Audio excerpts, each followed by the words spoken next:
Fala galera, beleza? Tudo bom com vocês? Aqui fala o Cristian Silva, galera. Eu tô trazendo um tutorial básico pro canal e como ativar o Windows Aero para poder gravar com Action a área de trabalho aqui. Como eu já sei e eu já ativei, né? No caso,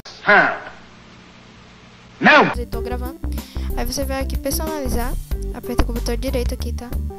Vai personalizar e aperta nesse Windows 7. Quando você apertar nesse 7, nossa, o microfone quase cai. Quando você apertar no Windows 7 vai ficar assim.